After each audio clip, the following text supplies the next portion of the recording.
I work at a Montessori school, which is basically just a really small school with 3 to 4 very tiny classrooms for children. Where I work, the classrooms are on the lower level of a church, and my job is to clean them every night after the classes. It would only take me around 2 hours to clean all the rooms, but I worked the closing shift at a nearby grocery store as well, so I wouldn't get to the school until around 10:30 most nights. Something you should also know is that the church shared a parking lot with an old people's home directly across from it. I will admit a lot of weird and creepy things have happened at this school, but the weirdest had to be what happened just a couple of weeks back. I had just finished cleaning the second room and was beginning to move all of my cleaning supplies to the third room. It was probably around 11:45 at this time, which meant that I was running a little bit behind, so I was trying to rush. As I crossed the hallway to the third room, I heard loud bells echoing throughout the church upstairs. Someone had rung the doorbell.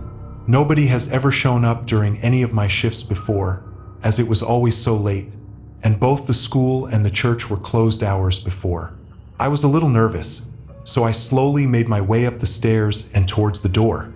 It was one of those wooden doors with big tinted glass windows on it. Trying not to be seen, I looked around the corner to see who was outside. I saw an old woman, probably in her 70s or 80s, just standing right outside the door. I backed away before she could notice me. I decided to ignore it and figured she had just wandered off, and one of the attendants at the old people's home would pick her up. I started my cleaning again, mopping the floors of the room, but only a few minutes later, I heard banging echo through the halls. I jumped a little, then stopped to listen. The banging stopped for a few seconds and was followed by the old lady yelling from outside. It was hard to make out what she was saying, so I made my way back upstairs where I could hear clearly what she was calling out for. She was calling for someone named Abby. She was just repeating her name over and over. As I got closer to the door, the woman stopped. I looked around the corner, and she wasn't outside the door anymore. It was a little bit unsettling, but I assured myself that someone probably came and got her after they heard her yelling. I turned around and began my way back.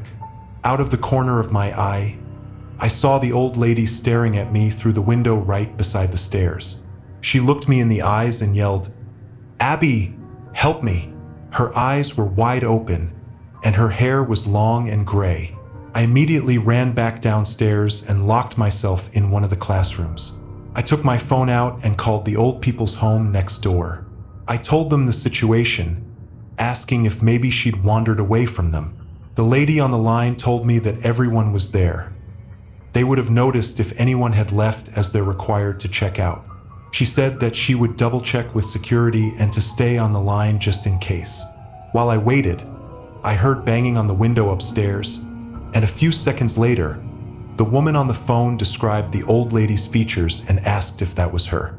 I said yes and mentioned that she kept yelling for someone named Abby. There was a small moment of silence. "Ma'am," I spoke softly back into the phone.